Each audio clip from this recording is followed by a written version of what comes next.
New details have emerged in the tragic death of 18-year-old Anna Hepner, who was found unresponsive in her cabin aboard the Carnival Horizon earlier this month. This case has captured a lot of attention, and now we're getting a clearer picture of what may have happened in her final moments. Initially, the circumstances were deeply suspicious. A cabin steward discovered Anna's body, which had been concealed with a sheet and life jackets. This immediately suggested that her death was not from natural causes. Now, a source close to the investigation has confirmed to a BC News that the cause of death was asphyxiation resulting from what is known as a bar hold. Also mentioned that investigators found 2 bruises on the side of Anna's neck, consistent with this type of hold. As the investigation moves forward, authorities are piecing together a timeline of Anna's last hours to identify who is responsible. They've determined that her time of death was approximately 11:17 in the morning on Friday, November 7th. A significant part of this process involves meticulously reviewing hours of surveillance footage from the cruise ship. Preliminary information also suggests that there was no evidence of sexual assault, and it doesn't appear that drugs or alcohol were involved. However, it's important to remember that these are initial findings. We are still waiting for the official autopsy and toxicology reports to be finalized, which will provide definitive answers. While no charges have been officially filed yet, the investigation is reportedly focusing on a possible suspect, Anna's own step-sibling. This adds a devastating layer to an already heartbreaking story. The idea that a family member could be involved is truly shocking. The community is in mourning, and many questions still remain. How could something like this happen on a vacation meant to be a happy time? Cruise lines have extensive security measures, but this case highlights that tragedies can still occur. It's a stark reminder of the importance of vigilance, even in seemingly safe environments. This is an ongoing investigation, and authorities are working tirelessly to bring justice for Anna Hepner. As more information becomes available from official sources, we will be sure to keep you updated. The loss of a young life is always a tragedy, and our thoughts are with Anna's family and friends during this incredibly difficult time. We hope they find the answers and the justice they deserve. Thank you for watching. If you found this update informative, please consider liking this video and subscribing for more updates on this and other important stories. Stay safe out there. Hey everyone, and welcome back to the channel. Today, we've got some big news coming from Carnival Cruise Line that is stirring up quite a bit of conversation among cruisers. It's all about the popular Cheers drink package and a small change that could have a big impact on your next vacation. So, here's the deal. If you've ever used the Cheers package, there's a short waiting period between ordering drinks. For years, that wait time has been just 5 minutes. But now, that's all changing. Carnival has quietly doubled the interval between orders to 10 minutes. That's right, a full 10-minute wait is now required before you can order your next beverage. And this applies to everything included in the package, even soft drinks and water. The change was spotted by eagle-eyed guests on recent sailings and has since been confirmed on Carnival's own website. The frequently asked questions for the Cheers package now clearly state there's a 10-minute wait time between orders. Everything else about the package seems to be the same. You still get up to 15 alcoholic drinks per day, plus unlimited non-alcoholic beverages. The price hasn't changed, and the types of drinks included are still the same. But this time delay is the key difference. Now, you might be thinking, what's the big deal? It's only 5 extra minutes. And for some people, it might not matter at all. But for others, it changes how they use the package. For example, the rules also specify only 1 drink at a time and no double shots. So if you're someone who likes to order a beer and a soda at the same time, or maybe get a double shot in your pina colada to really taste the rum, you can't do that anymore. You have to order your beer, wait 10 minutes, and then go back for your soda. It definitely makes grabbing multiple drinks for yourself a bit less convenient.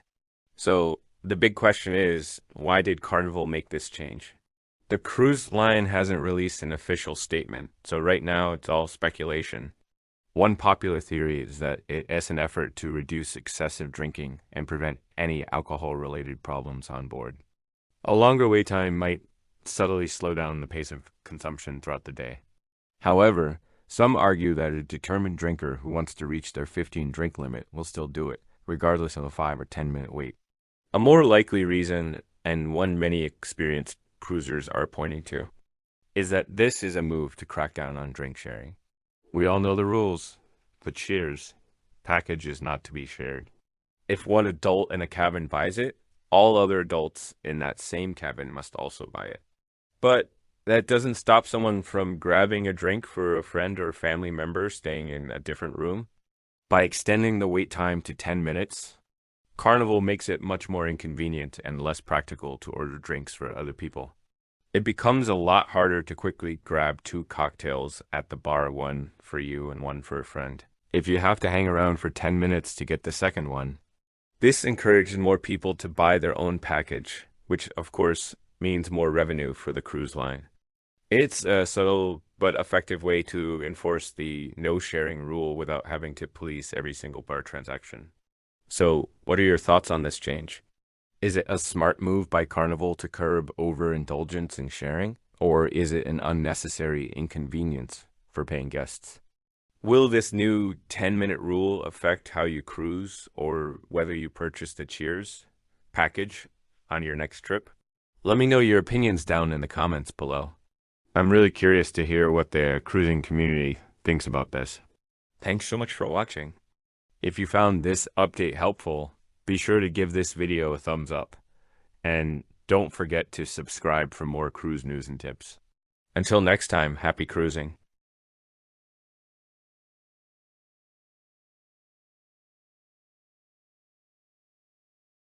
Hey everyone, and welcome back to the channel. Today, we re-diving into some massive news from the world of cruising that's actually breaking out onto land.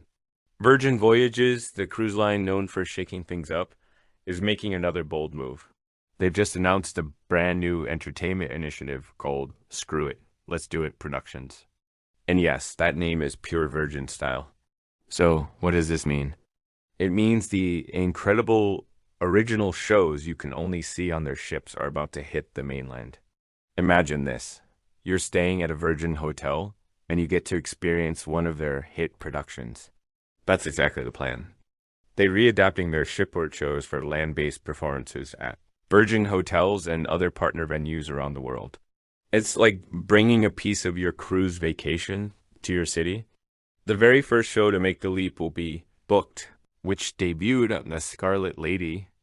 It's set for a land premiere in 2026, so we've got a little while to wait, but the hype is already building. But you won't have to wait that long for everything. Virgin's signature on-board party, the epic Scarlet Night celebration, is coming to Virgin hotels in Las Vegas and London Shoreditch next year. If you've ever been on a Virgin cruise, you know Scarlet Night is an unforgettable ship-wide event. Bringing that high-energy vibe to land is a genius move, and I can't wait to see how they pull it off. According to their CEO, Nirmal Sabarmuthu, this is all about validating the quality of their entertainment. He says their shows are designed to constantly evolve, which keeps things fresh for repeat cruisers, and it seems to be working. He mentioned that these refreshed offerings are leading to really strong performance on the Scarlet Lady S voyages from Miami. Speaking of the Scarlet Lady, she just got a major glow-up. The ship recently underwent a big refurbishment. We're talking 24 redesigned suites, new VIP cabanas for that extra touch of luxury, and a brand new Chinese-inspired restaurant called Lucky Lotus. The entertainment lineup on the Scarlet Lady has been refreshed too.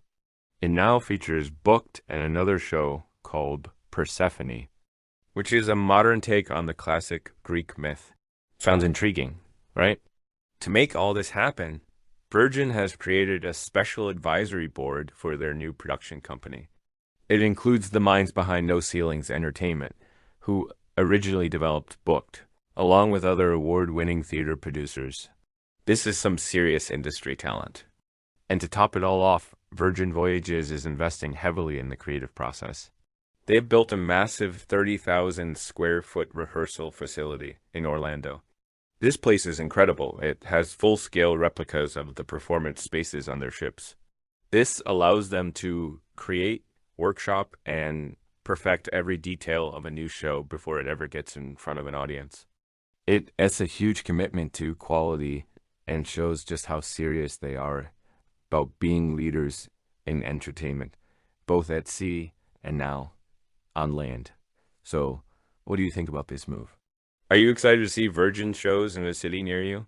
Would you go see a cruise ship production on land? Let me know your thoughts down in the comments. It's a fascinating strategy that could really change how we think about cruise line entertainment. Thanks for watching, and if you enjoyed this update, make sure to hit that like button and subscribe for more news from the world of travel. See you in the next one.